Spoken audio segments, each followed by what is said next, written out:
The views and opinions expressed in this channel are those of the host and do not necessarily reflect the views of our guests. The views and the opinions of the guest do not represent nor reflect the views and opinions of the Lockoutmen channel, nor its host. Our guests' opinions are their own.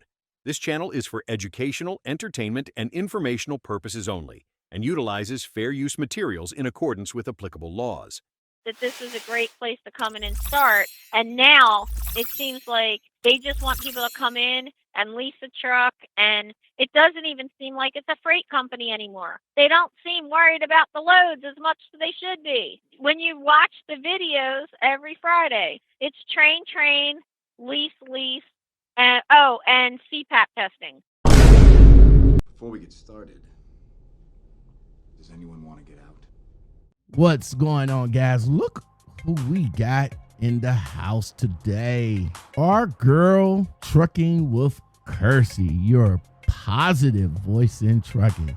First off, Kearsey, I want to say thank you for coming onto the platform. Once again, we talked before. It was a lot jovier conversation back then versus what we're about to get into now. So let me just start here. What was the emotional moment like when you turned in your truck at Prime for the last time? Well, thank you for having me on the show. I appreciate it. My emotional moment, I just didn't care. I was to the point of, all right, this is it. And a friend of mine said to me, oh, let's have one last meal at the company cafe. And I was like, nope, sorry. I didn't go around saying goodbye to people. The important people that I said goodbye to, but I didn't go around like I would normally.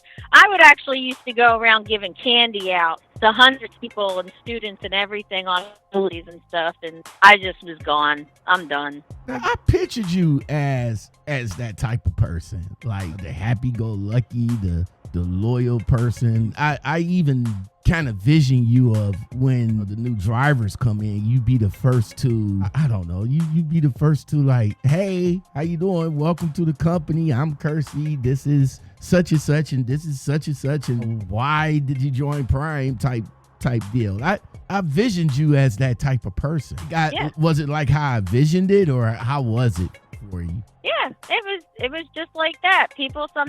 A lot of people would recognize me, and sometimes they didn't. It didn't really matter to me. I would just be like, all right, well, here's my phone number. I have probably 600 or 700 phone numbers from past or present Prime drivers in my cell phone that, I'm always willing to help. And yeah, I wanted people to meet each other, even my friends. Like if my friends and I were both team training or doing some kind of training, we would meet up on the road and I'd introduce my friend trainer to my student, and then our students would meet, and then it was building up a support system.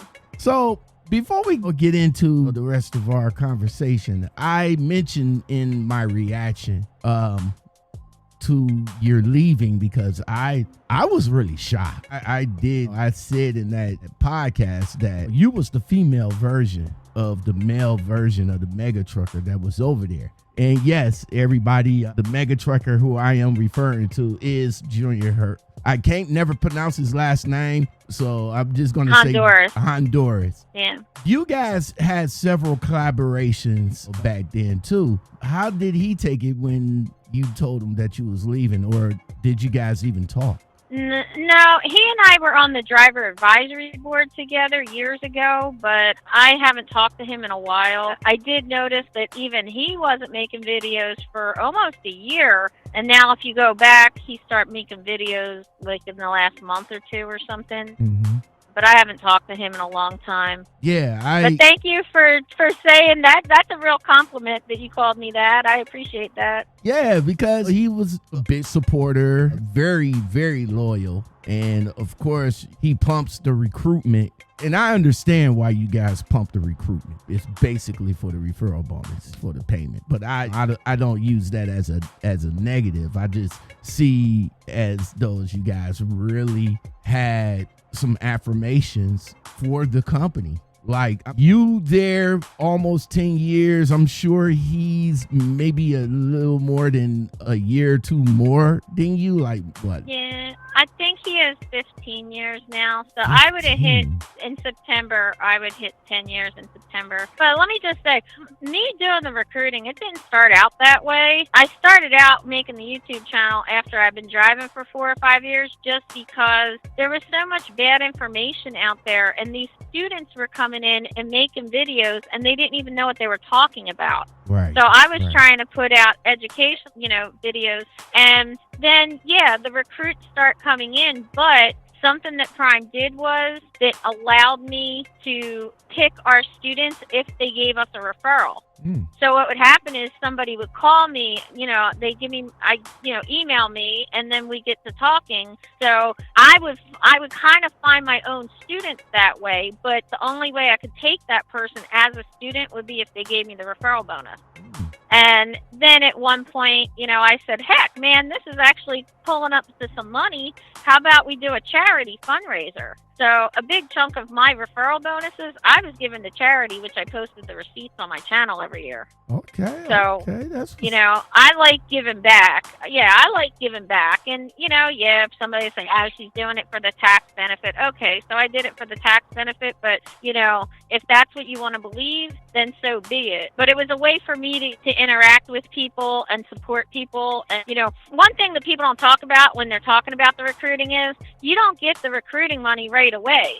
right. So if that right. person's not going to stay at the company, right? If that person's not going to stay at the company, what's the point in me going through and talking to them and trying to work things out?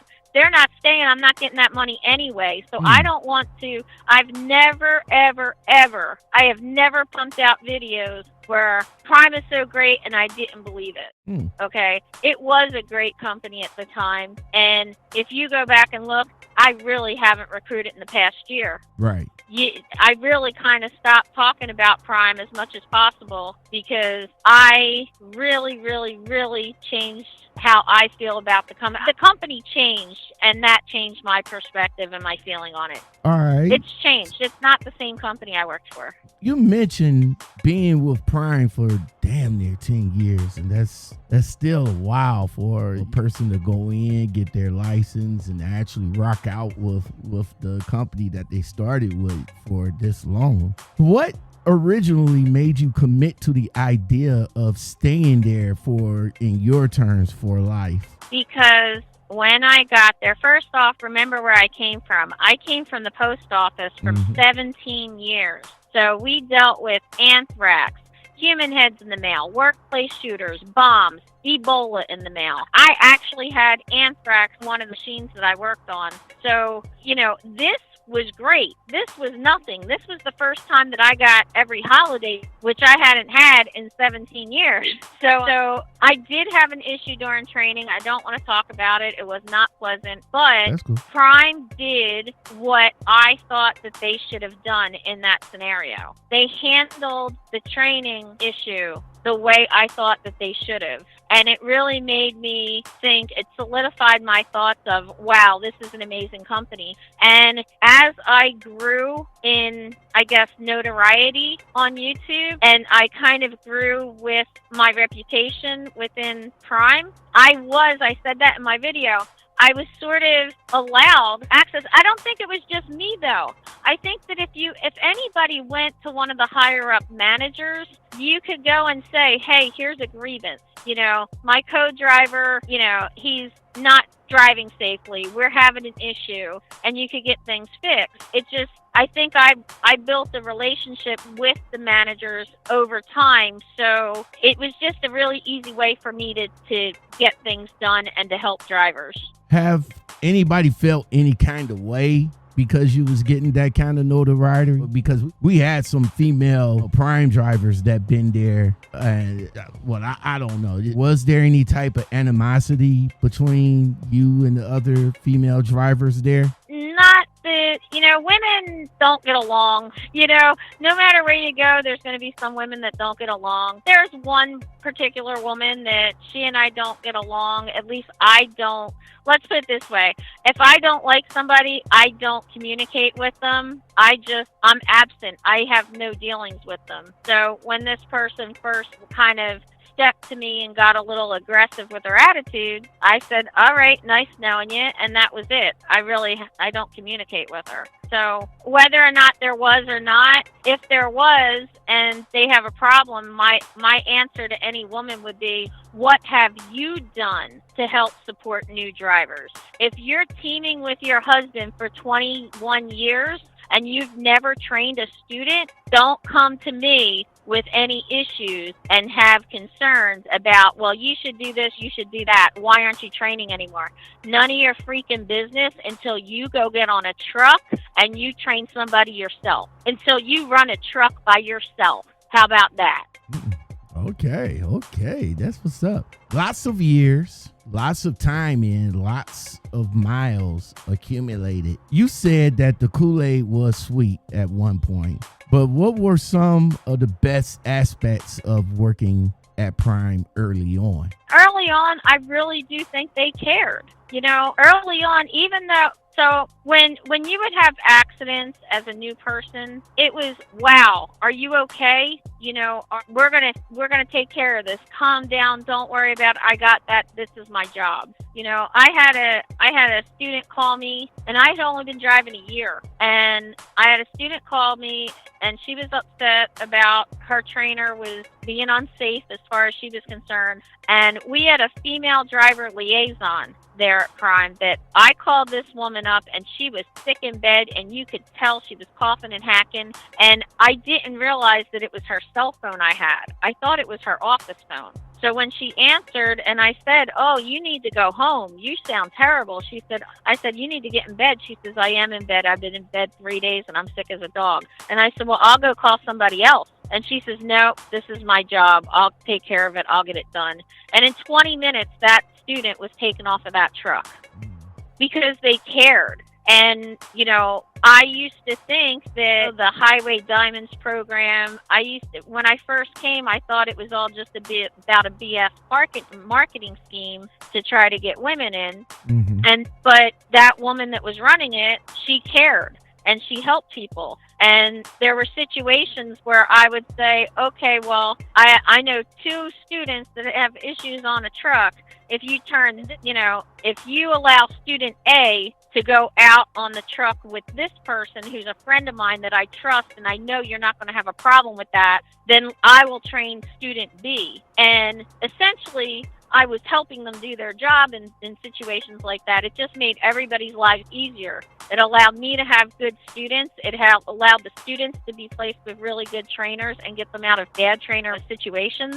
And it eased whatever conflict resolution specialists would have. Prime had some pretty good training. You, Junior, at one point, Busy, another point was Money Bags or whatever. Crazy Bag. Yeah, Crazy Bags. Yeah. Unfortunately, the situation that happened with Crazy Bags and Busy Blake, he just disappeared off of YouTube entirely. So by you guys, it was just you and Junior, as I was seeing throughout the years. What was some of the craziest, I don't know, training situations that you was in based on the people that really wanted to get with you? Because there's always a difference when a person watch you and then they be in your DM and they be in your email. Oh, you so great. I want to come with you. I feel that you could do this, that, and the third. And then when they get on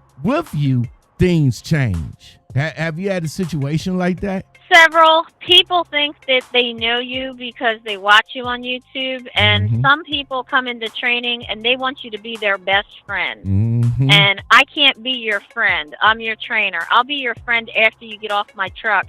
And it got to a point that I actually had to say that was one of my rules when I first took people on. Like, we're going to talk about training, and I don't want to know anything about your life. I don't want you knowing anything about my life. I had to draw the lines with certain people. There was one guy that found me online. He was on truckingtruth.com, which is a website I've been a moderator for years. Oh, okay. I'm in there. Yeah. So, yeah, truckingtruth.com is a message forum and a website. It does the CDL test prep. And, and I've been helping people for years, and people will say, oh, well, you just spent all your time on that Trucking Truth. Okay, well, guess what? It's a If good all my resource. time, right, if all my time I'm spending making YouTube videos so people can learn what trucking's like before they get out here and have realities, or I'm posting blog articles on Trucking Truth or answering questions. Oh, the horror. I'm such a horrible, evil person for doing that. And I'm donating a big portion of my proceeds from the YouTube channel.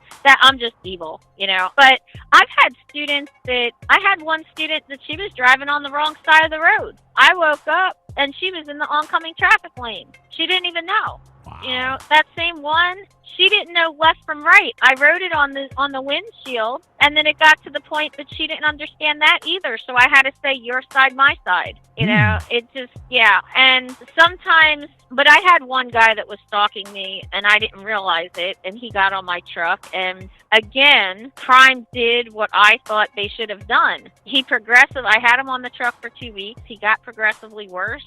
And I drove right into the terminal while he was asleep. And I got on the phone with Prime and the fleet manager and the fleet manager's boss. And when I sent the text that this guy was sending me and the pictures the guy was sending me, they said, that's it, terminate him. And they sent security out and had him removed from my truck. So again, for a long time, they listened to us and they took action when they needed to. And in my opinion, they took the right action more often than the bad action. And now that script is flipped. As far as I'm concerned, it's the last year. Man, that sounds incredibly supportive of the drivers. And to hear those stories and to hear how they really supported you, only until now it's turned to crap. It's so heartbreaking right now. Man, that's crazy. Okay. That is exactly how I felt. Okay. And I believe, my personal opinion, other people, they have different opinions of when it really started. Some people blame the safety director because a bunch of people retired, including Robert Lowe, who owns the company. So he's not officially retired, but he stepped away, and somebody else is the president now.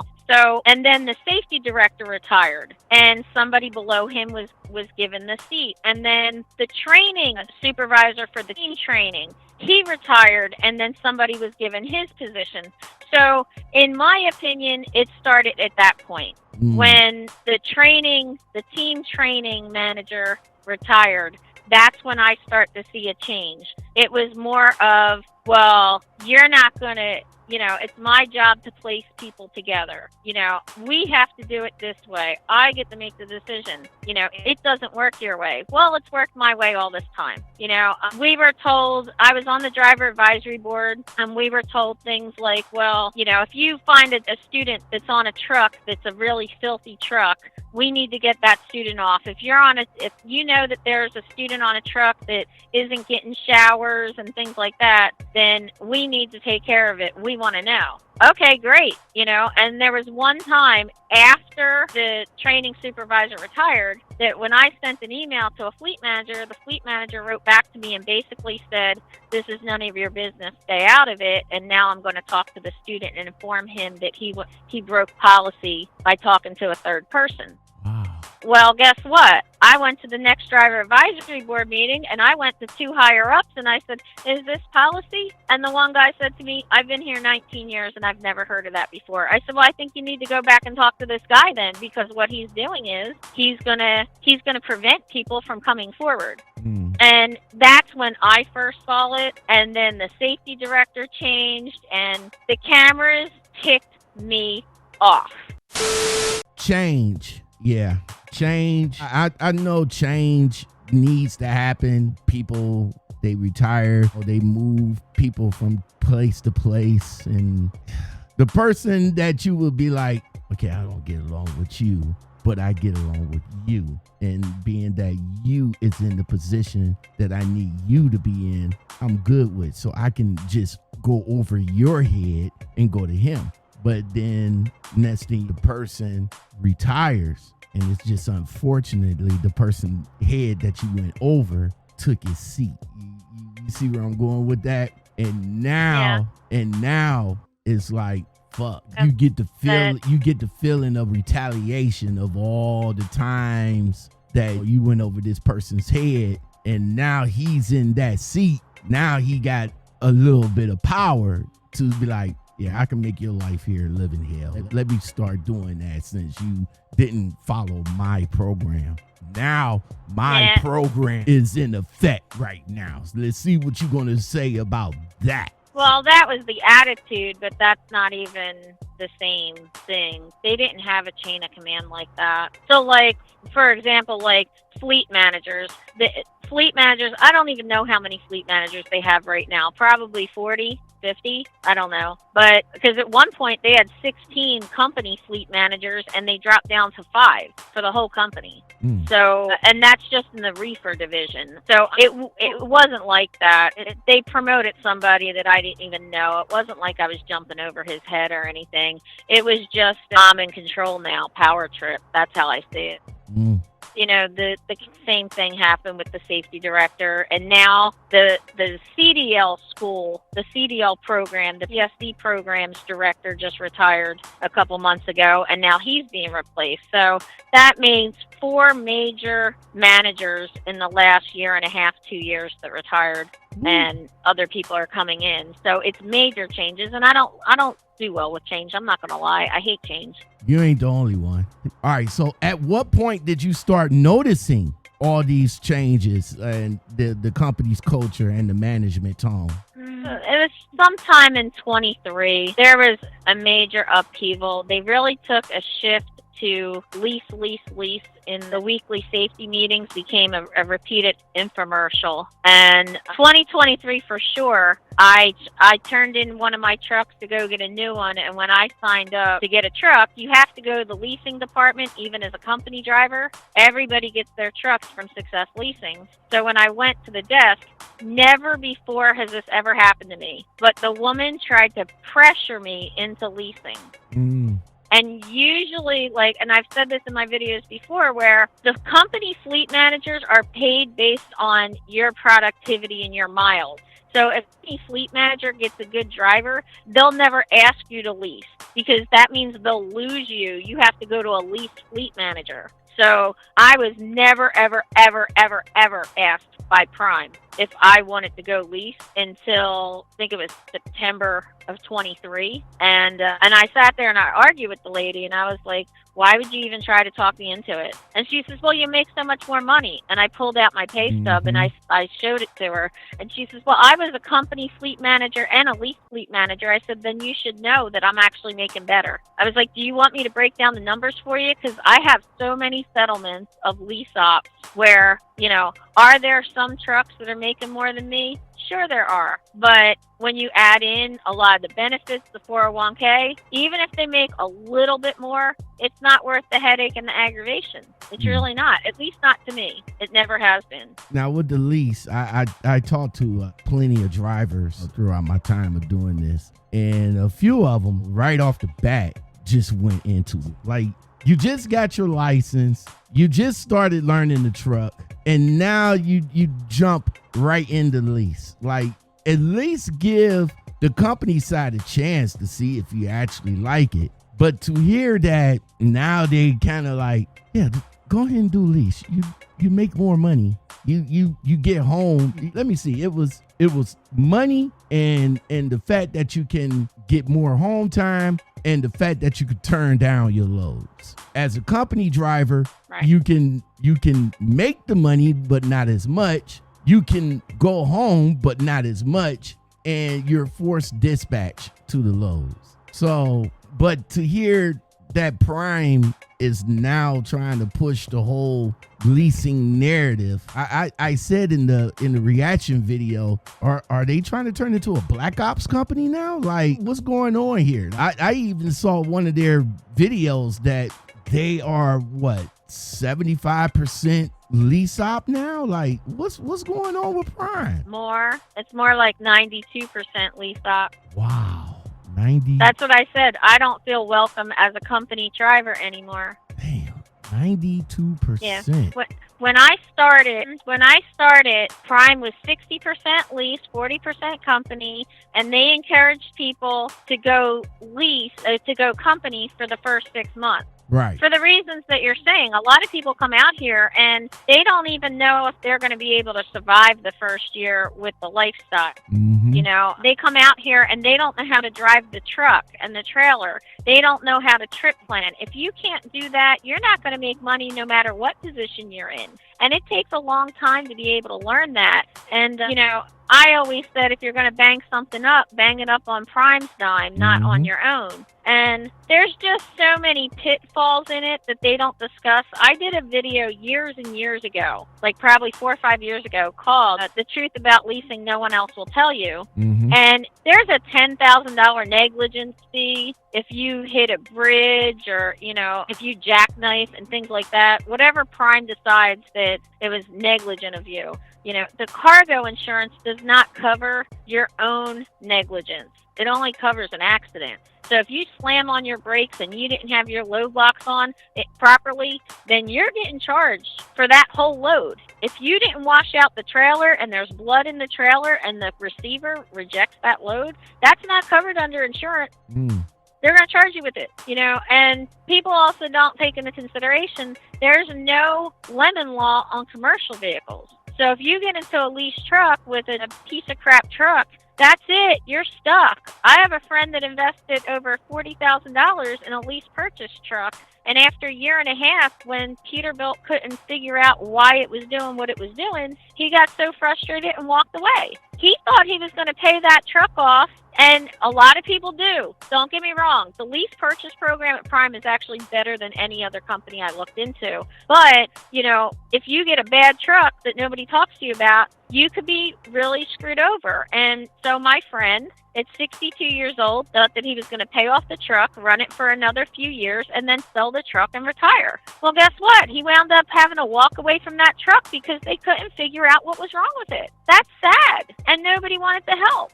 I have another friend who was hit with a $26,000 bill for a transmission issue, and they told her, "Well, you're the operator, so it's not covered under warranty, so we're going to bill you." Wow. $26,000 3 weeks before the end of her lease completion. And so she had $12,000 in the lease completion bonus, which is not a bonus. It's your own money that they take out over the 3 years you have the truck. So, you know, she walked away. There was no point to keep working because they were just going to keep taking the money to pay off that transmission. And that doesn't even count the $7,000 in tow bills that she paid. That's crazy. So people's idea of success is different. That's crazy, man. Kearsey, you talked about feeling empowered to help new drivers and the students that come through. Can you share a moment or a situation where you felt like you really made a difference with the company? There were plenty of times that I had students call me up in the middle of the night and they'd be upset. And it wasn't, people always think it's man and woman issues on a training truck. It's not. Sometimes the women don't get along and women can be vicious to each other. And so I had several situations where middle of the night, somebody called me up and I was able to get in contact with management on their cell phones in the middle of the night, even at 2 o'clock in the morning on a Saturday. I didn't go to weekend dispatch that wouldn't have any power. I had the phone numbers for the upper management and it was taken care of. And so, again, I felt empowered. Even with the YouTube channel, up until last year, I was never told to take a video down. Even when I talked about leasing not working, even when I put pay stubs up, even when I explained the pitfalls of different situations. Until last year, I was never asked to. I fixed that. There was one lawsuit that was going on back in like 2020, 2021 or something. There was a lawsuit going on. So I did get a phone call asking me to take a video down, but they explained to me why. Okay, it was a different situation. Last year, I had a video that was just talking about Prime's new policies and new situation when it comes to recruiting. Yeah. So you want us to recruit, and then when I put up the information of what was going on, I was told to take it down and not post stubs either. Wow. So, which legally somebody can't tell you not to post your pay stub. Now, how'd that make you feel? Because I always talked about social media in general for drivers. Drivers tend to feel the tea a little bit too much, and the company, quote unquote, secrets, they really don't want to get out there, and they threaten their job in order for them to move and take the stuff down. How did that affect you? Because you was in a position, or at least you thought you was in a good position, that, hey, my videos is positive. I even, look at me, I'm talking positive about the company. Even if it was a little bit of negativity in there, the positive still outshined it. But with the exception of the lawsuit, I can understand that much. I can understand that fully. Right. But just this particular video, how'd that make you feel? Now you should like feel some kind of way now. Did you just run back to him and be like, no, it's my video. No, it's my channel. No, it's my. But sometimes you probably might have to put that to the side because you got a job, you got bills, you got, you know what I'm saying? Well, yeah, that's probably, okay, that happened kind of simultaneously with the cameras, okay? I think that actually happened after my displeasure with the cameras, so I really wasn't sure if it was retaliation or not. It actually, I kind of laughed it off because I was like, you dumb mofo, you just gave me a freaking award saying that I was one of the top 3 female drivers in all of Prime out of 1,600 drivers. They just gave me an award like 2 months prior, something like that. Mm-hmm.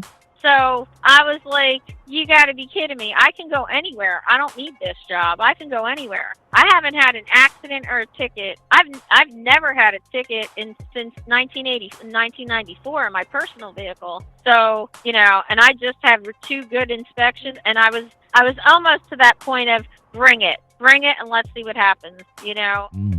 But I had some plans going on with a surgery that I was planning on getting, and I was trying to make preparations for that, and I wanted the health insurance. And if I went to a different company, I'd have to wait a whole nother year to get qualified for family medical leave at that company. Plus, I didn't know what that company's insurance would be like, and I already knew what to expect from Prime's insurance. Right. So I put up with some stuff that I normally wouldn't. Yeah. I got you. I put up with some stuff I normally wouldn't have. I got you. What was the most frustrating policy change or shift that made you feel the company was slipping? Okay, well, you could tell that there was no transparency anymore. They brag about transparency, and that's why they never had a problem with anything I said on the YouTube, because everything I said was true. So last year, as a past member of the driver advisory board, I would still get emails and questions asked of me from drivers, and I would see some of the emails going back and forth between them and some management and things like that. And then they took all of us past members off that list, which made no sense to me, because I was like, so what are you're trying to hide something? What's the point of trying to, taking us off the list? It's been like this for years. I'm talking years. Like, there was no point to it. And then one of my friends that was a member of the driver advisory board told me, yeah, now they're doing a social media class, and they don't want you on social media unless you took their social media class as a driver advisory board member. And to me, that was just like, okay. Kearsey, I always said for years, and I've been driving for a long time, and I've been doing YouTube for a long time. I just recently started getting into the trucking side. When I started YouTube and driving, I would see everybody that's at Prime have a YouTube channel. Everybody from Nick and Carla, everybody from Keeping It 100, Trucker Brown, Lil Sean Parks, Busy Blake Jr., Crazy Bads, the one girl I had the conversation with, she's a singer now. Trucker, what was that? There's a lot of them. It was a lot of them. And And I said that any and everybody that goes through Prime gives them the book of YouTube. I said that. No, you misunderstood what I was trying to say. Oh, go ahead. You I'm sorry. misunderstood what I was trying to say. I'm sorry. Okay. Go ahead. The drivers that had been here for years and decades that were on the driver advisory board were being given social media classes on what was good to post and what wasn't. And a lot of them control the Facebook groups. They don't sit there and say, oh, here's the handbook, go open a YouTube channel. That's just been because a lot of companies don't allow social media. Right. There are a lot of companies that will fire you if they find out you're on there. So Prime was using us for the recruiting, and honestly, I think that they didn't give me all the recruiting money either, but I can't prove that. There was one driver that I found out that I wasn't paid for over 2 years he had been driving. And when I found out, he came to me. He came to me after 2 years and said, yo, you know what? You're still helping me. And he used to call me, but I never met him. And he's like, I'm so glad that I gave you the referral bonus. And I was like, I don't get the referral bonus for you. This guy actually had a screenshot of his application where he put me down on the application, and they had not paid me. So when I sent that to them, guess what? The head of recruiting gave me my money. So, and I didn't have to hound him for it. I didn't have to go wait 6 months. It was taken care of. And that's what I'm saying. So no, they weren't telling us all to go to social media, but what it was they didn't want everybody trying to answer questions. They wanted a select few to try to pump out information on the Facebook groups about policy and how to handle yourself on, Facebook. And, they know the majority of their recruits come from YouTube. So they're just going to take it as much as they can, But what I thought was odd was it was like even Junior would have been on that list of people that all of a sudden were excluded because we weren't on the driver advisory board at that time. We were past members, It was just one step where it looked like they were hiding things. There was no reason to take us off that list if they weren't hiding things. There was no reason to put people through a censorship class is really what I want to call it. Pretty much. Say there's 25 people on the there's 25 people on the driver advisory board at a time. They probably took 5 or 10 people and put them through this class and said, okay, you guys control the Facebook groups. So don't let people post this. Don't let people post their pay stubs. We don't want people talking about that. Make sure you delete it. I personally think it was a censorship group. That's what I think. That's my personal opinion. So I could be wrong. Like I said, I always thought that Prime gave the book of YouTube. That was my thing. That was my stick way back in the day.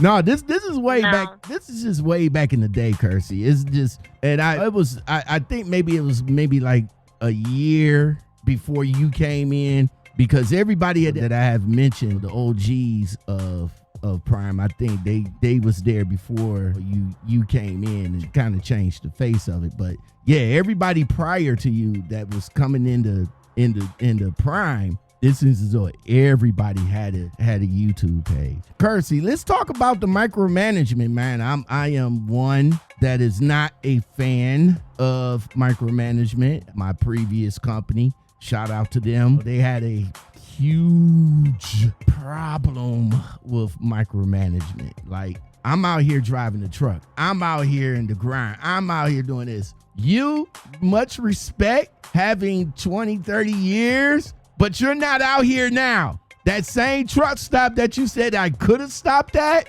is no longer here. So before you start talking about what I need to do and how to do it, then maybe you might just need to come back out here and start driving and then talk to me, okay? How did that creep in over time, and what did it look like day to day for you? Well, I said in my video, they're very reactive instead of proactive. I personally think that the training has gone down. They're not giving classes that they used to give before COVID. And I even offered to start a mentorship program. I offered to donate my own time to get other drivers to donate their own time. I was already answering calls, but I was going to set up some of my female driver friends with brand new people. And I even offered to do it for all drivers, not just So anyway, I was told for years, no, we're not interested in that. Why aren't you guys all keeping in touch with your students after they upgrade? Well, you know what, pal? You're not paying me to keep in touch with my students after upgrade. But unlike a lot of trainers, I'm still in contact with my students from 5 and 6 years ago. Not all of them, because you don't get along with everybody. But anyway, I think that it started with them not continuing the classes that they used to. So because of that, they are now reactive. So now you have to, before you pick up a meat load, you have to call the fleet manager, who then tells you to make sure you wash out the trailer, make sure you have full of fuel in the trailer, make sure you use the right temperatures, that you scan in the bills, that you put your time stamp in for your detention stamp, all this just to go pick up the load. Then when you get the load, and you have to scan in the bills with your phone app, then you have to send in a message with a bunch of answers to questions like, what's the weight and what's the bill number, what's the temperature and all this. That's, then you have to then call them so that you're on the phone with somebody. They don't even answer the phone. You could be on the phone for 20 or 40 minutes where I could have been rolling down the road. But it's all to verify what I just typed in on the bills and the bills that I scanned into them that they can see. And the point is why? Because somebody messed up. Somebody messed up with setting the temperature. Somebody messed up with not making sure that the seals were matching. So you can fix that stuff with better training. My personal belief is the training is going downhill really fast. And one of the reasons is the lease offs are not making money. The company is mostly lease. The experienced drivers don't want to train because it's not benefiting them monetarily. Why would I be on a truck with somebody for weeks at a time that I just met, I might not like, when I would be making more money solo than teaming? So now you have a bunch of brand new people that have only been driving for 6 months, that don't know any better, that think if they team, they're going to make more money. It's seriously, people are not staying long enough anymore to even qualify to be a CSD instructor, which is the law. To be a CDL instructor, you have to have at least 2 years.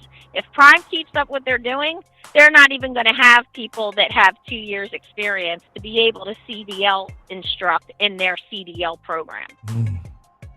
That's deep right there, man.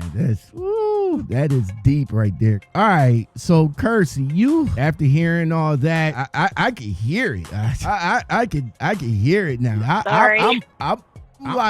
I'm like, man, we got Kearsey here, your positive voice in trucking, and it's like now the company just left a literal bad taste in this lady's mouth, man. You were critical of how Prime communicated with drivers. Can you give us an example of a recent miscommunication that caused some chaos? Hold on. What's going on, guys? I just want to stop the video right here, right quick.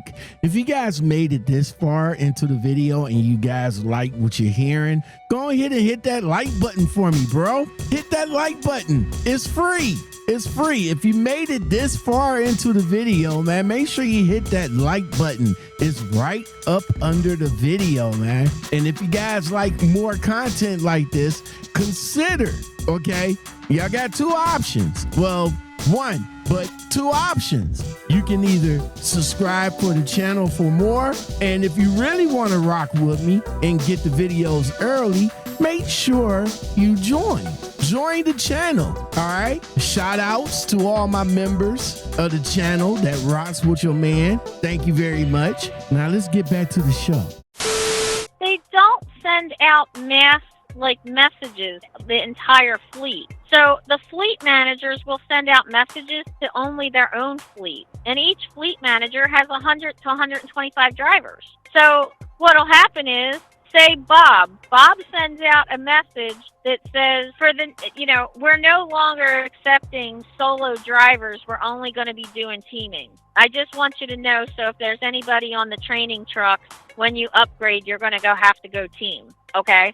So that message went out to 125 drivers who now all their students are freaking out. And then somebody posted on Facebook, And then you ask your own fleet manager, and then he goes, yeah, I don't know anything about that yet. I wasn't told. And then he'll send out a message later that says, yeah, it's confirmed that that's the truth. Well, then somebody will stand up and ask in the Friday meeting, is this true? Oh, no, that wasn't true. We were only doing that for a few weeks because we didn't have trucks. Now, guess what? I don't believe it. You know why? Because we had plenty of trucks they couldn't even sell. Because why? Because the market tanked and nobody was buying trucks. And we had too many drivers walking away. So I don't believe that there weren't any trucks for people. They tried it. It wasn't going over favorably. And then they decided, after 3 weeks and hearing people, complain and that they were not teaming and they probably had people quit, they decided, no, they're not going to do it. That's my guess. That's a guess. I don't know, but, being there long enough, that's my guess. Why do you think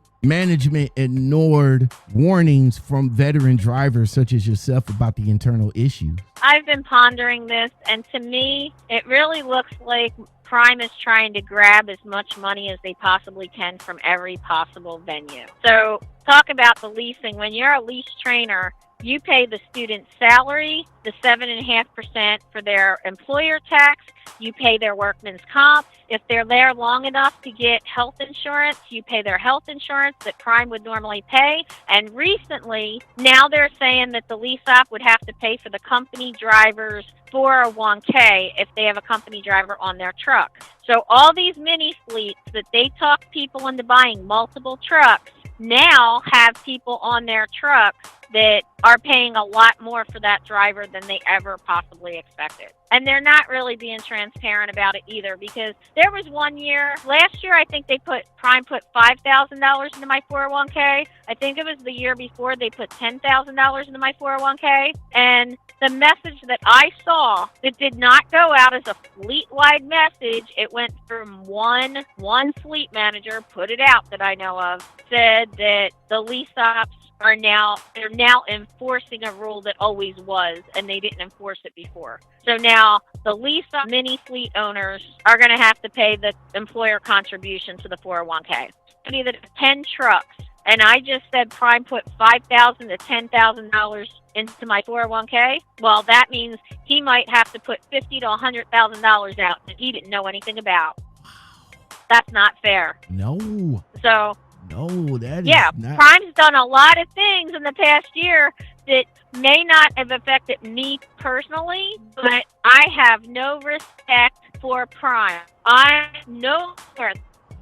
have not. Okay, they ruined their credibility with the cameras, and we'll get into that when you're ready. Yeah. We about to touch on that very shortly. Very shortly. So Prime had access to the network of drivers like yourself. You're a YouTuber and you like to promote the company via YouTube. Why do you think they never use that as a communication tool for the rest of you guys that are YouTubers? I think that we used to have a woman that was really, really good. Her name was Andrea Mueller, and she was in the communications department, and she worked in recruiting, and she was really good. She kept up with all the social media, and when she put something out on social media, the rest of us would take that and run with it. And she quit a few years ago. And since then, that communication doesn't seem to be as reliable coming from them. I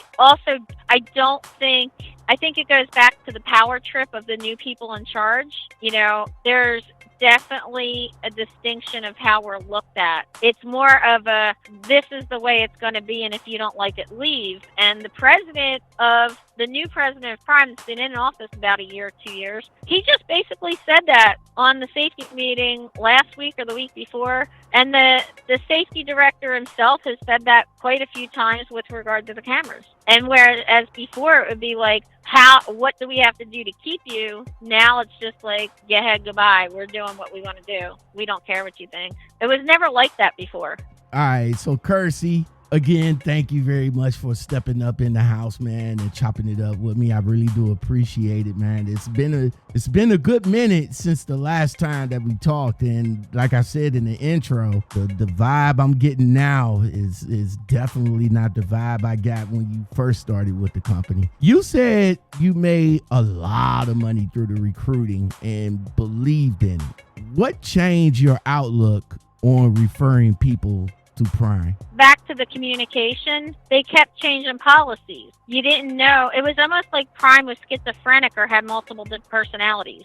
So one manager would tell the mini fleet owner, yeah, you can take company drivers off the company fleet and put them on your truck because you need a driver. They talked these people into buying multiple trucks, so now they need drivers. And then another manager would come back and interfere with that and say, oh no, I know you were putting that driver on your truck. No, I put a hold on her. The woman was moved completely from the company truck onto a fleet truck. Completely moved in. She went to go get a load, and there was a hold on the truck. They wouldn't let her take a load out, and it turned into, well, we decided that no, you can't take a driver off the company truck, so now you have to train and recruit if you want drivers. Well, you can't talk people into buying these trucks and then they were literally causing trucks to sit on the parking lot in the terminal with signs on them that would say 60 cents per mile, looking for company drivers, 65 cents a mile. And it actually became like a shark-infested water where a company driver could actually basically name their own price because these guys that owned fleets couldn't have the truck sit that long, because if the truck wasn't paid off, they're paying $1,500 a week for that truck. But what a lot of them didn't think about was, if you're going to pay me 60 cents a mile, which I don't get 60 cents a mile, but you pay a new person 60 cents a mile, okay, then you have to pay their workman's comp, their health benefit, and now their 401k. So that's going to up you to about 85 cents a mile. You don't even make that much profit off the trucks. So you're in the hole for every mile that a driver drives. So you have to have at least one or two trucks paid off, or you have to be in the truck yourself, running a truck that's still financed, so it can siphon off the profit to fill in the holes from the trucks that are being driven by company drivers. I was going to say, see, this is something that doesn't affect me. This is something that doesn't affect me, okay? I'm not in the hole. I'm not one of the ones that is worried about, can I make that truck payment, or I need $4,000 tires on my truck. No, that's not me. But when I see people that are struggling like that, I can't stay. And, something else they don't talk about is people like Junior and people that have been here for 20 and 30 years, they're actually on a different lease contract. And I don't really know. I'm not going to lie. I don't know exactly what it is, but it has something to do with their fuel discount and their fuel surcharges, I believe. So people that have been here a long time are making more money than the people that are coming in new. And people don't talk about that, But I really, really believed for a long time that this was a great place to come in and start. And now it seems like they just want people to come in and lease a truck, and it doesn't even seem like it's a freight company anymore. They don't seem worried about the loads as much as they should be. When you watch the videos every Friday, it's train, lease, and CPAP testing. So they're making a commission off of that too, I'm sure. Help me understand this right quick, because I heard you mention it, and you just said something about the trainers have to pay the trainees. Like, how did that work? Like, do Prime funnel all the money into your paycheck, and then you just Zelle their amount over to them? Well, so what happens, team trainers for a lease, they're not really making extra money for training. They're making more miles, having more loads. That's the benefit of having a driver. And because they're students, they're making less money. But if you're paying the student $900 a week plus, because now I did this weird formula that if the students drive a certain amount of time every day, you have to pay them for 4 additional hours that they didn't even work. So the student could be getting $900 to say $1,100, okay? But then the trainer has to pay 7.5% employer tax. It's a couple $100 for their workman's comp. And when Prime had the training miles at 50,000 miles, all of those people were entitled to health insurance. So the trainer was paying the health insurance too. And so if you have somebody like me that's on a single plan, you're going to pay less than if you have somebody that has a family plan health insurance. So it wouldn't surprise me at all if some of these lease ops are paying $1,500 a week for a student that's making $900 to $1,000. And then on top of that, they're paying $1,500 a week for the truck and the fixed costs. And then on top of that, they're paying for the fuel. So what's that? Another $1,500, $2,000? I don't know, because I'm a company driver. I don't pay attention to it. But even if you add all that up, these guys, their expenses are $4 or $5 grand a week before they even take home any money. So now gone are the days where, we had huge checks. I mean, as a company driver, I've had checks that were $4,000, $4,900, $4,700 when I did TNT teaming. And yes, my referral bonuses were in there too. But what I'm saying is it was possible. But even without the referral bonuses, on a company team truck, as long as I was a team training truck, as long as I was at 5,000 miles a week, I was making $3,000 to $3,800. So it was worth it to team train. But now the miles aren't there. So they're like the average team is only getting like 3,800 miles a week. As a company TNT trainer, if I don't hit 4,000 miles a week, I'm actually making less than I could solo. So it's not worth it. Dang. So basically, they don't have any trainers that are going to be worth it. You see what I'm saying? Right. And don't get me wrong. There are some people, I have friends that have been there for like 10 years, 15 years or whatever. They showed me the settlements. When all is said and done, before taxes, some of them are at 72, some of them are 89 or so cents per mile, and they're happy with what they're getting. And that's what I was saying earlier. Success is subjective, okay? You take somebody who makes $80,000 in Mississippi, that's like $150,000 to him, but you put $80,000 in my pocket from New Jersey, that's not enough. So a lot of people, they'll say, oh, I'm happy, I'm successful, but if you put them someplace else, that person might not be. It might not be happy. You mentioned Prime wanting more lease ops, doing the training instead of company drivers. What message do you think that sends to the company drivers still hanging in there, though? You're not wanted, and a lot of them are leaving. We've lost some really experienced CDL instructors over the years, including me, okay? Prime's lost a lot. I have to stop saying we because I was saying we for so long, but Prime's lost a lot. A lot of these people that I know, they went to Walmart because they were so good that they had no problems passing the test at Walmart that a lot of people complain about. But, people that have been given award years for their training. There are award-winning trainers right now, CDL instructors right now, who are not happy. You would not believe this. I said this in the video. We sat around eating the filet mignon and the crab claws and the lobster at the Prime Christmas party, talking about what company we were going to go to next. Wow, that has never happened before. That's crazy. It's never happened. So again, Kearsey, thank you very much for sitting down with me and having this great talk. I am really enjoying our conversation right now. So the cameras, man, the Nitrodyne AI Snitch cameras. I was very critical of those cameras. And it wasn't like I drove with companies that didn't have cameras in their trucks. US Express was my first company, and at that time they didn't have cameras, but they got them now. But at the time I was with them, they didn't have cameras. When I left them, I transitioned over into J&R Schwugel, and then bam, there it is, big black box right in front of my face, inward, outward.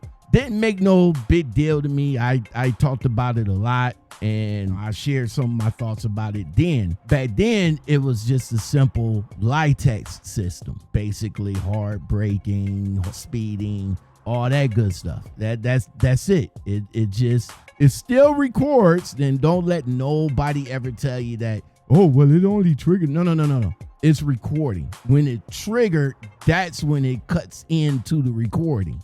But it still needs something in order to catch from, okay? Just know that for future reference. So now, years down the line, we got the new AI camera. And again, what people don't realize is that these cameras is not only just recording, but it's reading you. It's reading you. It's studying you. It's sending information like if you're drowsy, how many times you look down, whatever. It's sending that data back to Nature in order to create their algorithm.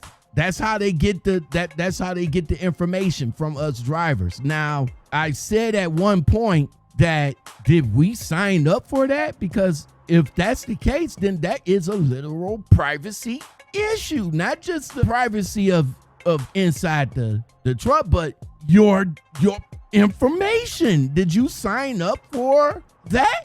I don't know if that's a sign up criteria, because I'm sure now the recruiter would definitely let you, yeah, we got a camera in the truck, and if you don't like it, then this might not be the company for you. Oh, okay, well, yeah, I'm just gonna have to accept it. But that's to the extent of it. I was shocked when Prime first started talking about the camera and the big reveal and the big surprise and all like that. It doesn't take a brain surgeon to figure out that, yeah, y'all gonna put cameras in the trucks. And again, cameras in the truck is a good thing to a certain extent. But you, Kearsey, you were the one to first get the new camera system in your truck. Did Prime ever seriously consider your feedback, or was it just for show? They wanted the feedback that they wanted, and they really didn't care about the other feedback. So originally, we were told in 22, I think it was about March or June, something like that. It was 23. It must have been 23. So basically a whole year ahead of time. And we were told they were going to have cameras, that they were not going to be video recording inward cameras, that the AI was more like sensors, and there wasn't going to be any video recording. See, and this is where I lost credibility with, that Prime lost credibility with me, that I lost respect for them, because 2 weeks later, after that announcement, after they actually tried to do damage control on the stage, because everybody was getting upset about, we're getting in these video cameras, and Dennis Davis, the head of safety, got up on the video and he said, it's a myth. We are not getting inward video recording cameras. He says it's an AI technology to know whether or not the seatbelts are on, to know whether or not you're getting tired, if you have your cell phone. And I was okay with that. And I believed him. I made a video supporting him. I made a video saying if he got up there on that stage and he said that we're not getting video recording cameras, that, you know, it's possible to have AI sensors, then okay, fine. I'm okay with that. Okay. To be honest with you, I really don't care about having an inward facing camera at all, because I worked at the post office where they had directional microphones and videos watching us all the time, and guys with binoculars. It wasn't so much the camera that ticked me off. It was the way they went about it, and they lied. So 2 weeks later, they were installing those cameras for testing. 10 months later, they got up on the stage, and they, instead of doing a how-to video demonstrating how these cameras work, what they did was they did a promotional video to try to talk us into how great the cameras are. No, you lied. If you would have came out after you were testing the cameras and said, hey, you know what, we just want you to know,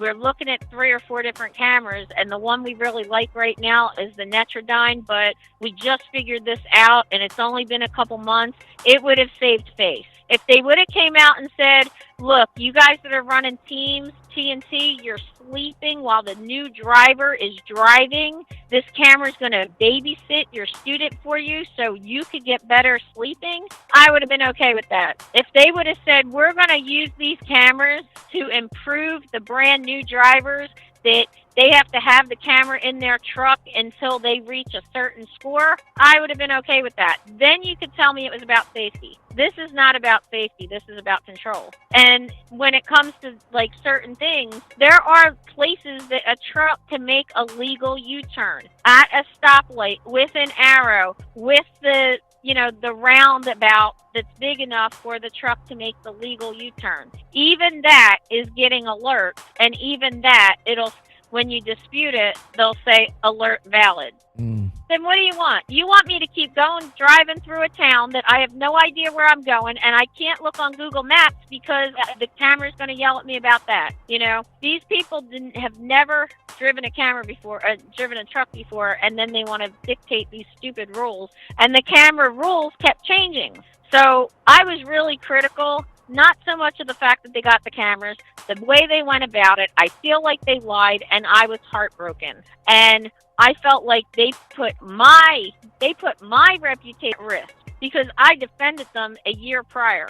Yes, and then did. The safety director, yeah, I did. And, because before that, I never had any reason to feel that they were lying about anything. They never did that before. I never felt like they were sneaky. They don't even have offices. None of their management has offices. Even that vice president, he has a stand-up desk in the middle of all these cubicles that you just walk down the aisle and you could talk to any manager you want. So there's always been transparency, and now all of a sudden it's like hidden. And if you listen to the videos that they did do, the live feeds about the cameras, the safety director says, well, I'm giving you little tidbits and morsels and crumbs of information about these cameras. Why?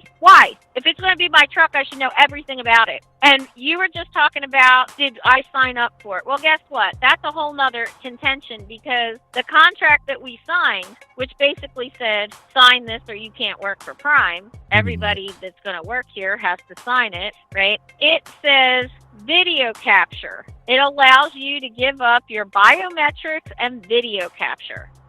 So Prime insists that the microphones are not functional, okay? Prime also stated that the head of the IT department is the one that could actually activate them. If she wanted to, she'd have to activate them for the whole fleet. She was trying to calm people's fears. It didn't work. It made it worse. And it seemed like every time they opened their mouth, they said something that made it worse. And I personally tried to talk to, IT and Dennis about, hey, you know what, we got to do some damage control. If you're saying that you're not going to audio record, why don't you get with the legal department that has, an office at Prime? There's a whole legal department there. Why don't you get with them and make sure you put in the contract, no audio recording? But that's not what they did. They put video capture. And you and I both know that when you do video capture on any of our editing software like OBS, it's capturing the audio too. So by law, we have to be informed by Missouri state law that we are being audio recorded.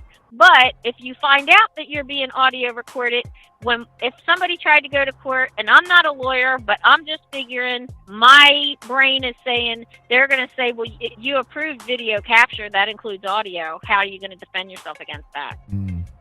So in my opinion, that just looked sneaky again. It looked sneaky that they weren't even concerned with that. And the cameras don't do what Prime told us that they would do. And I don't think it's doing what Prime thought it was going to do. I think Prime fell into a sales pitch. And I have a friend that works for Hirschbach, and it's really funny because they were told almost word for word some of the same things we were.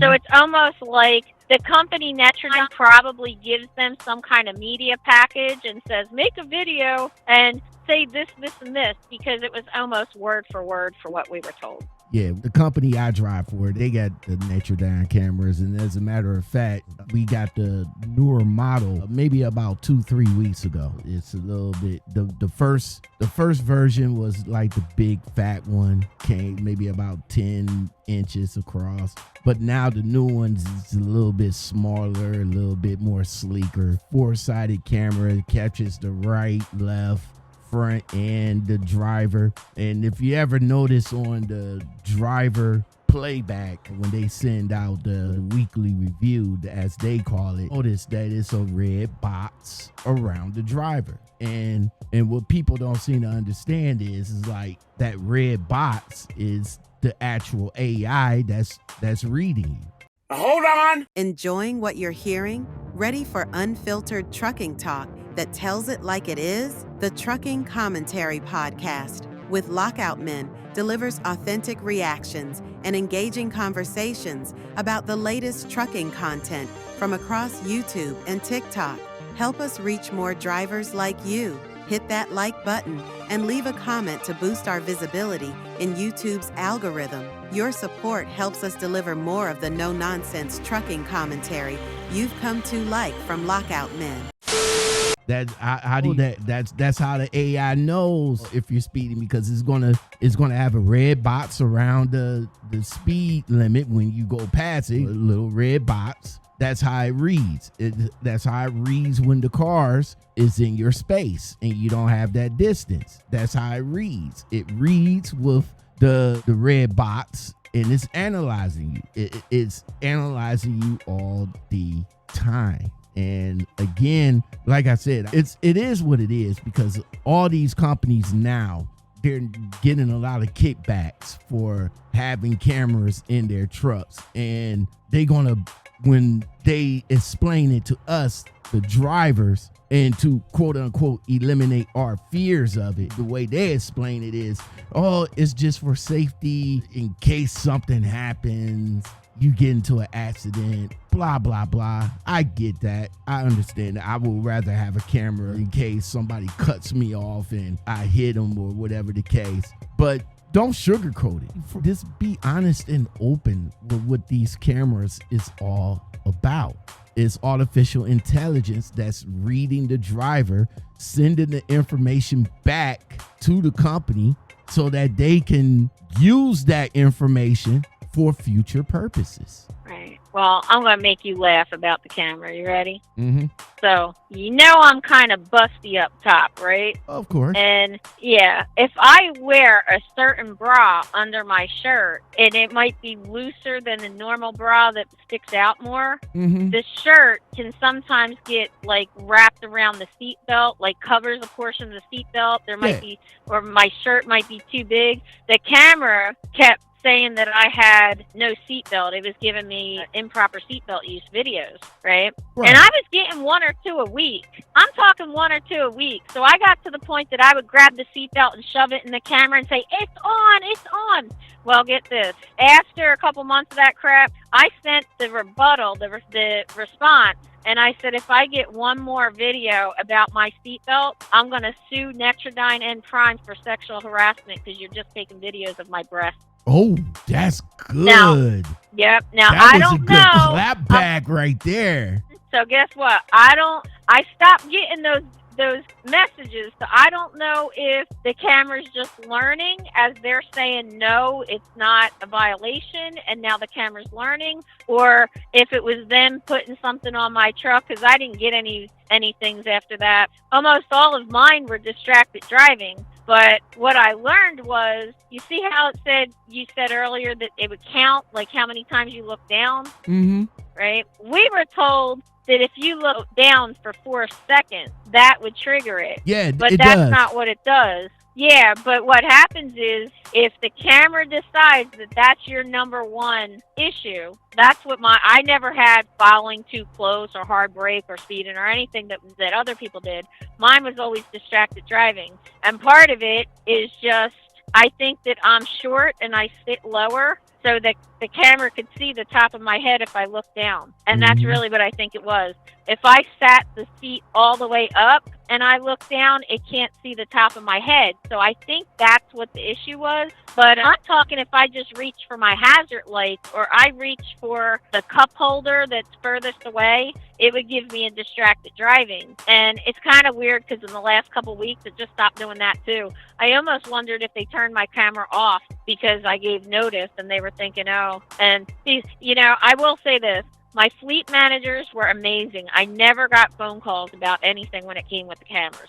Awesome. My issue with the camera was, something else about the gamification. That crap. I had so many people that we all had the same exact number. So they rank you by driver, right? Mm-hmm. I could be sitting with 3 people and say we would all be ranked driver 81. What are the odds that 3 people all sitting together at a restaurant were all the same ranking out of 8,000 drivers? And it happened multiple times. So even the gamification is not working properly, and they plan on basing our bonuses on that. Our safety bonuses is based on the Netrodyne matrix. Yep. Every month it's 200, 175, and 150. And the 200 is the top tier. You have to have about 1,000 points every month. You can get alerts and still get 1,000 points. But if you get like severe alerts, it's going to go against the matrix. How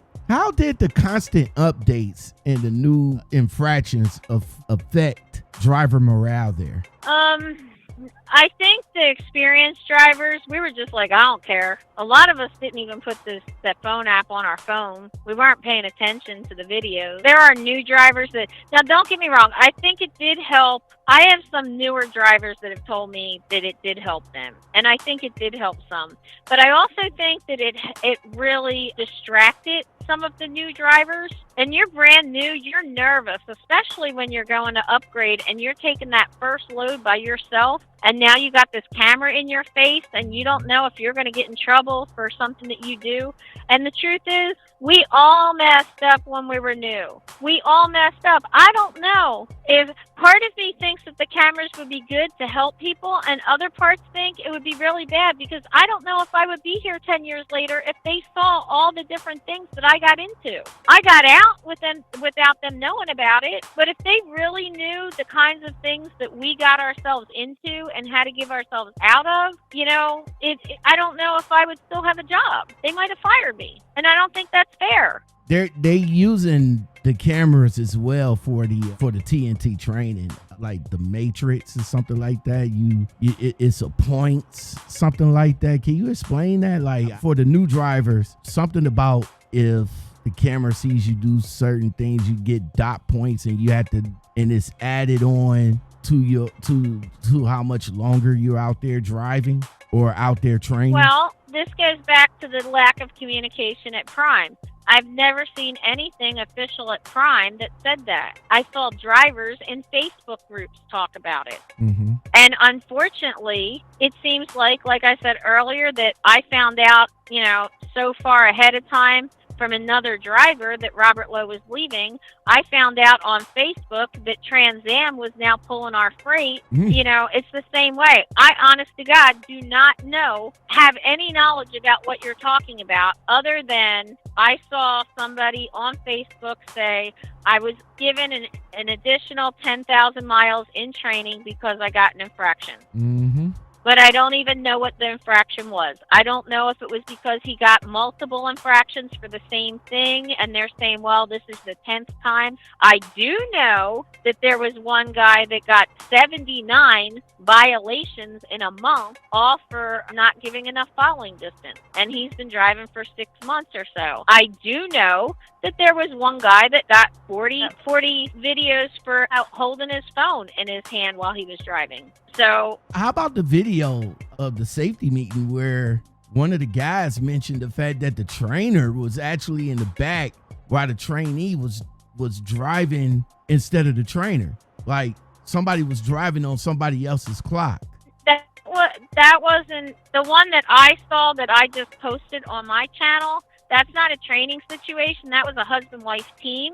And so he had said, the camera knows who's driving, right? So you can't drive on each other's clocks. But that's not what happened. The safety director turned around and said, well, and in all honesty, I only knew that you were driving on your wife's clock because you ran a stop sign and I got the video. Right. Right. That's what that was. That was not a training. That was a husband-wife team. And that ticked me off. I actually told Sister. When you see stuff like that now, like that now giving information to the company that that the company may or may not known that it was going on, but now that they see it, now they know that it's going on. Like the husband and wife deal. Like, it probably was a okay situation because hell, they ain't no cameras in there and they ain't gonna know, right? But now he ran the stop sign or he speeding and the camera triggered and boom. Wait, ain't it supposed to be your partner driving right now? Why are you driving? I think that's where I saw the video from. I seen it from your channel. But did anybody in the Facebook groups or anything, or any people that you walk along with, heard anything about what may have happened to that teen driving couple? Nothing happened to them. Mm. As a matter of fact, you're not going to believe this. The guy's been there like 13 years. He's on the driver advisory board, and he's one of those truck driving championship type of people. So he has a really high profile at Prime, and they laughed about it. See, I was so mad, and a lot of the other drivers were mad. The safety director was shocked because I said he should have been fired. Yeah, he should have been fired. I don't care who he is, okay? If it wasn't him, I guarantee you it would have been somebody else. Right. And if I did something that serious, I would expect to be fired, okay? Especially since he knew the camera was watching. That's even dumber. But to run through a stop sign where a cop could have pulled him over. So now he gets the stop sign ticket, he gets the logs violation ticket, Prime CSA scores. This is all supposed to be about CSA scores, and then you allowed that. There was another woman in that same video that I didn't post, and I should have. She had gone 84 miles per hour downhill before the cameras. Okay, and she stood up, and her response was, well, I got a call from my fleet manager because I didn't realize I was going that fast. I wasn't paying attention. Lady, you shouldn't be driving an 80,000-pound killing machine across the country then, if you're not paying attention. Especially going that fast down grades. That's crazy work right there. Exactly. So guess what? In truck stops, people were coming up to me and saying, oh, man, Prime, I didn't know that you could go that fast. You guys aren't turtles anymore. I thought you were turtles. We got made fun of out on the road because other truckers saw that video. And, you know, it was an embarrassment as far as I'm concerned. It was an embarrassment. And, yes, that one video announcement played more into my lack of respect for the company. Absolutely. Mm. And the safety director and I were on the phone with each other. We had a 2-hour conversation, and I said to him, they should be fired. I said, that woman shouldn't even have been standing there to embarrass us on the video, because she should have been fired when she did that. Mm. And he said, I can't believe it. You're such an advocate for the drivers. And I am. But guess what? I don't want to be associated with drivers like that have a total disregard for people's safety. I just don't. And I don't like the fact that the safety director laughed about it on the internet. That was not an internal video that was just amongst us. That's not what that was. That was a Prime Inc. YouTube video that goes up every Friday, and he laughed. And then they want to talk to us about CSA scores and DOT inspections? Oh, okay. Wow. Okay. The increasing micromanagement with the macros and the phone calls, was that a trust issue or something else? No, it's that the training is going downhill. Dumb stuff keeps happening. They just had 3 rollovers last week. They had other things happen where a guy just drove, 2 whole days, a driver drove with the reefer off. Didn't even realize it. The fleet managers and dispatch never did anything about it, and they lost an entire meat load because of it. There were 3 rollovers where one guy parked apparently on a soft shoulder because he's probably new. And they're not training properly anymore. When I was training CDL instructor, my students got a 12-page packet of information When that TNT, they got a 25-page packet of info typed up, and I gave them a 50-question exam before they could get off my know everything that I could possibly teach them. And if not, then they knew to call me, or they knew who to call to get answers. And that's not applied anymore. It's just not applied anymore. See, you are one of those trainers that I will always forever talk about, man. You're those trainers that these companies need. They don't need a trainer that just got like 3 months, 6 months blind leading the blind. Here you are with years of experience. You're the kind of trainer that these companies need. Notice a bigger pay discrepancy due to the fact that Prime does zip-to-zip miles. And I myself can attest to that because it was a lot of miles left on the table at A&R Schroeder. But it's about you, not me. How did that impact your overall settlements? Well, in the old days, let's put it that way, years ago, it was a smaller percentage difference.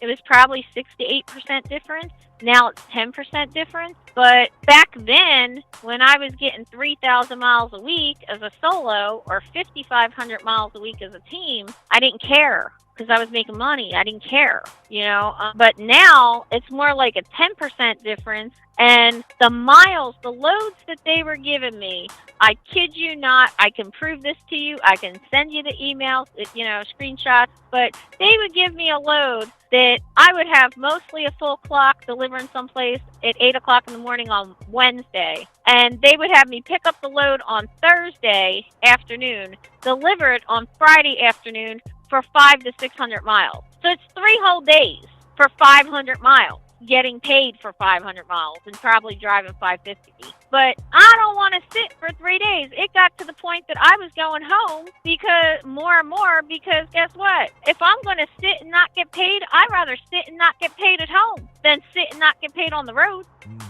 So, yeah, that's been happening more and more the last 6 months. I'm a 3,000 mile a week driver. They couldn't even guarantee me 2,500 miles. Wow. I asked, and they promote that they're the largest reefer company in the country. Mm-hmm. Now there'll be people that come back and say, "Well, I'm running harder than her, and it depends on where you're at, and it depends on how much home time you have." Yeah. All right, whatever. You know what? If the miles were there, and I would run hard and I'd make the money, but the miles aren't there, and I won't train because the miles have to be there for me to train. If the miles aren't there, I get paid less than I would solo. And that's really pathetic because what we're getting paid now is ridiculous. Like I said, I get a high cents per mile, 71 cents a mile. But, if you're only going to give me 16, 17, 1,800 miles a week, no, I'm not happy. Yeah, sometimes the math don't be mathing. Right. The new company that you about to go to, and I wish you well with that. You say they pay like door to door. Is that something like home good miles? And you say they also offer free health insurance. Why do you think Prime isn't matching that kind of package? Or did you even go to them and offer and say, "Hey, I'm going here. They offering me this. Can you do better?" I didn't bother because Prime could come to me and say, "We're going to give you $25,000 for you to come back." And I would say, no. That's how I feel. Okay? It wouldn't have mattered to me what they said. No, well, my fleet manager, my dispatcher knew what I was being offered. But the cents per mile rate that I'm going to get is a few cents lower. But yes, it's more like actual miles. It's more like your GPS miles rather than this zip code to zip code air mile. So for people that don't know what we're talking about, take 2 push pins on a map and you run a string across it, and that's how they're paying you the miles to that distance. But there are no roads that go exactly straight like that. And if you're going around curves and mountains and hills, then you're adding maybe, at 10% to those miles, maybe more. So, I just can't do it anymore. I just feel disrespected. I feel unwanted as a company driver. I feel unwanted as a driver, period. And I'm going to go off to a company that pays better, and they have free health care for the driver. If I was married or had a family, I'd have to pay for that difference. But you know what? With getting paid the actual miles, with getting paid the free health care. And guess what? I can still go collect referral bonuses. So anybody interested, come hit me up. The new company, of course, they was aware of where you come from and all the experience that you have. They couldn't match what you was getting at Prime.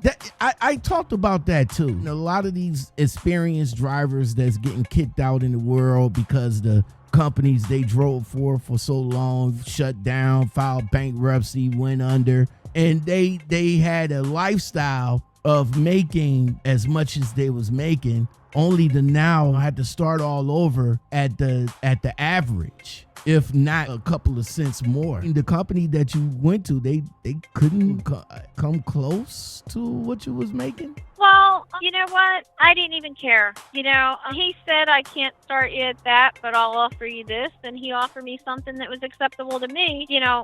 Like I said, I sat there and added it up. So it doesn't matter, because to me, I'm still going to be making better. I'm still going to be making more. And I'm going to feel respected. I'm going to feel appreciated. I'm going to feel wanted. And I know that because I already have 6 friends at that company who send me their pay stubs, who, believe it or not, the small little company, these people there, they already know who I am. It sounds so weird, but, Prime used to have a real family feel to it, and people didn't believe it. But even if you talk to No Hippie Trucking, Lyle, he was there when it was still like that. When you walked into the terminal, everybody talked. It didn't matter if you knew somebody. You all sat around the table. We used to eat family style around this big round table and just sit there and chit-chat and give our phone numbers to new people. That's how I met so many people originally before I started the YouTube channel. I had already known hundreds of drivers because we would just exchange phone numbers, and people would say,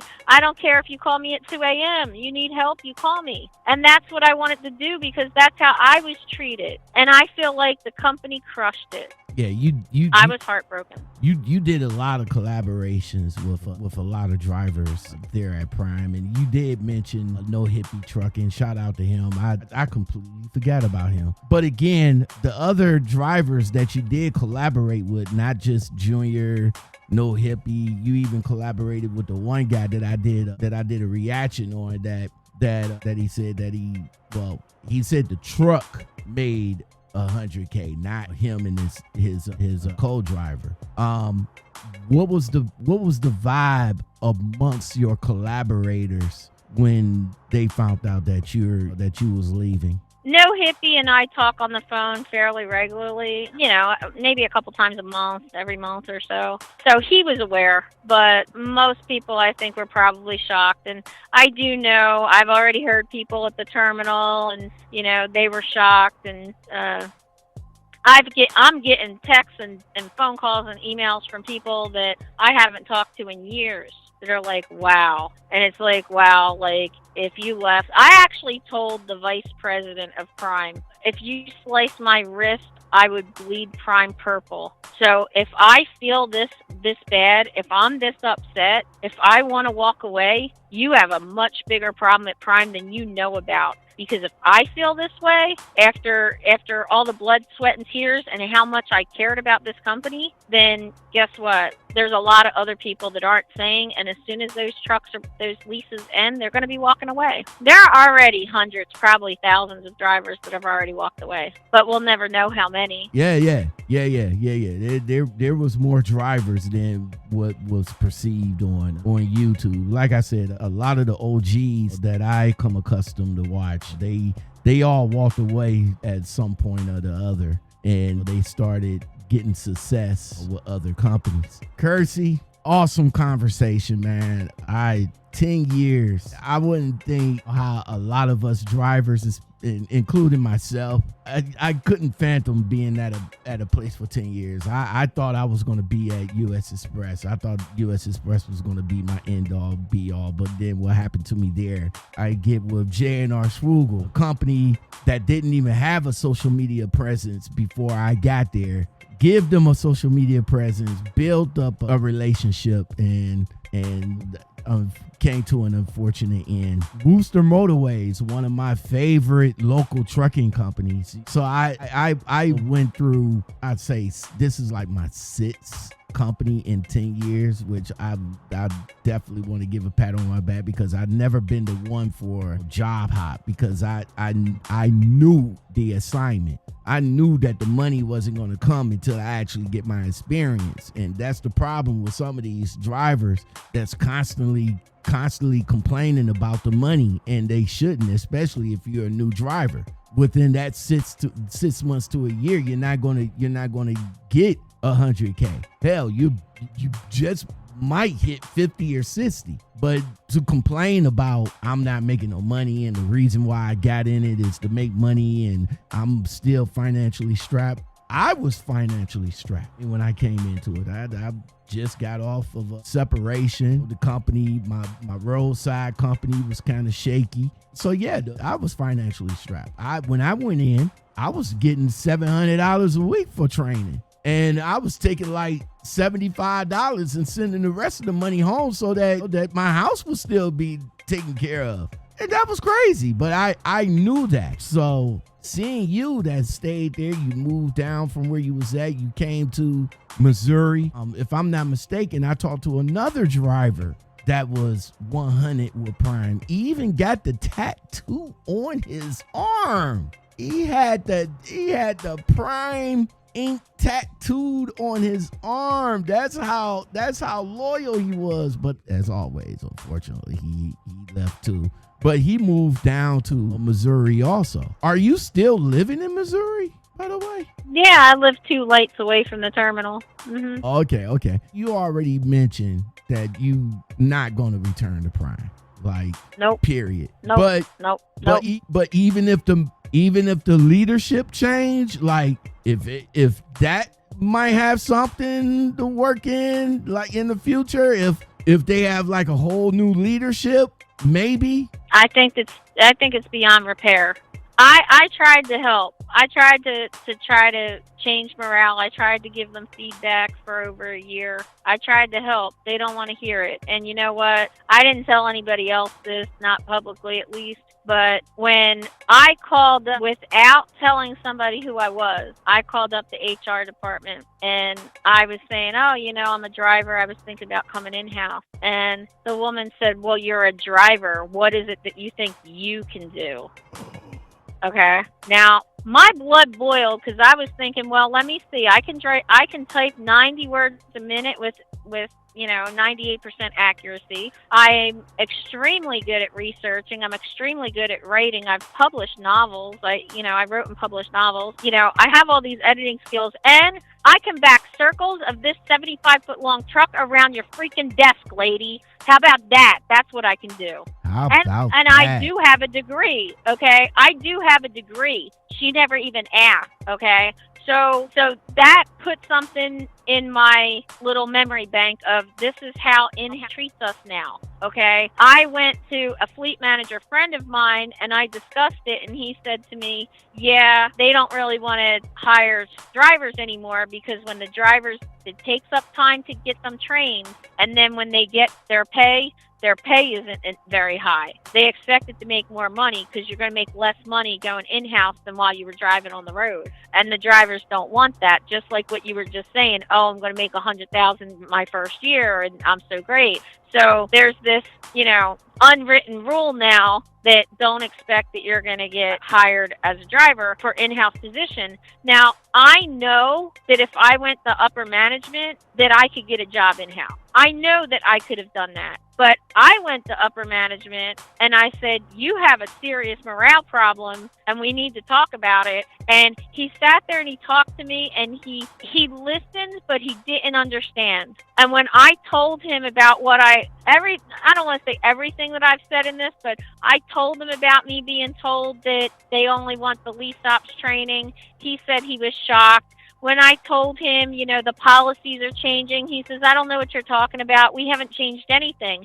And I said to him, then you're really out of the loop. You really don't know. The people under you are really changing things. And, he told me, I have his personal phone number. He's pretty high up in management. And he told me, well, text me, call me, I need to talk to you. But he was going to a meeting, and I know he was going to a meeting. He wasn't just trying to avoid me, okay? I know for a fact he was going to a meeting. But he never contacted me again, and I didn't bother with him because I was already, in my head, I was already quitting. I didn't care. I was already done. I was trying to make one last-ditch effort to say that I did everything I could do for the other people that were still here, that were still Prime. Wow.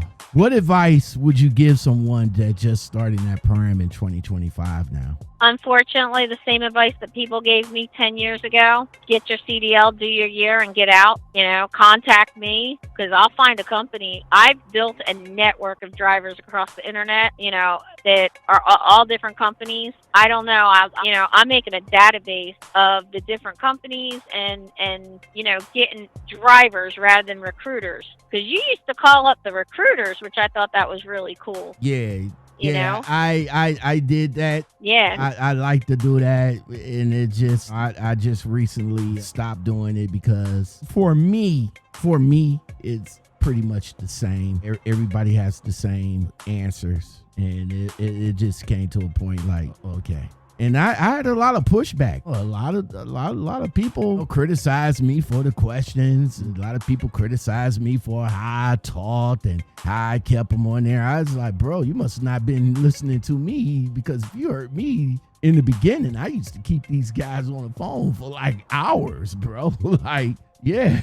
So no, I was gonna say, like, I think the recruiter, their attitude, I think, is really important. Like, there's a decent company with a really good reputation. Their drivers are great. That's in Springfield that I considered going to, and I could have had a home daily job. I could have had an out 4 days, home 4 days type of job, but the recruiter put me off. Like, I just was taken aback because I didn't feel like she was interested in doing her job. She didn't seem to know the information she should have. That says something bad about the company, in my opinion. See, I would have been a fabulous recruiter because I would have had all this information, boom, boom, boom, boom, and I'd get to the point and, no, you're not a good fit, or, hey, I really want you. I don't think that there are some people that they just don't seem to care. They're not interested. We're cautious, I guess is the best word, and suspicious of recruiters because we all know they're probably working off a commission, and so they want to get you in, and, the ones that are interested are going to lie to you. And that's why I hope that I could put drivers with other drivers, because if you got a driver that's giving you a copy of his pay stub and saying, look, these are the miles I ran, this is what I made, not a lot of people are willing to do that, but, if we can find credible people that are willing to help, and then we get, if I went to you and said, hey, I got somebody that needs to talk to you and he wants to come to your company, you'll get the referral bonus from this guy. You're going to help him. Some of these people are getting $2,000 for a referral bonus. Talk to the guy for a half hour, even if it's an hour. That's the easiest $2,000 you're ever going to make in your life, So help each other out. One person gets paid, the other one gets some good information to make a good life decision. So that's my thought. But I would say get your license. if you had to sum it up, Kearsey, what was the actual final straw for you that made you say that you was done? The lack of miles. That'll do it. The lack of miles. The miles decreased. But I didn't have respect for them anyway, so I wasn't going to fight over miles. It was like, okay, boom, I'm applying to another company. Why would anybody want to go to Prime now? And now they're losing their best drivers. Their CDL program is almost whack. Why would anybody want to go to Prime now? Better yet, let me rephrase that. Why would anybody want to continue to say Prime is a good company considering the fact of the culture change? That's crazy. Well, because what's going to happen, and it's already happened, people have already told me, well, it was always a shit company. You just had your eyes open. No, it wasn't. It wasn't. It was a great company. It really was. And we all got along and things were good. And I really felt like I had support and I really felt like I could do some good. And, things, you just you just got to move on. And, you know, I don't know. There's probably so much else that I can say, but I don't want to have any bitterness. People are like, oh, you're going to be bitter. I will say this. That award you just mentioned, I really thought that award was something to shut me up. I don't feel like they gave me the award because they thought I earned it. Because get this, they gave me that award after I stopped recruiting and after I stopped training. Every year, my dispatcher, my fleet manager, nominated me for that award every single year for the Women's Award and also the Trainer of the Year Award every single year for years. And they gave it to me after I stopped recruiting and after I stopped training. They knew that I was going to flip out about the cameras. That's what I think. Thank you very much for coming on to the platform, sharing your experience with us. Hopefully in a year, I'm sure we're going to talk sooner than that, but maybe after a year or so, we can see how well you're doing at the new company. Okay. And thank you so much. I appreciate you as well. And I hope to see you out here trucking along. Stop and say hi if you see me.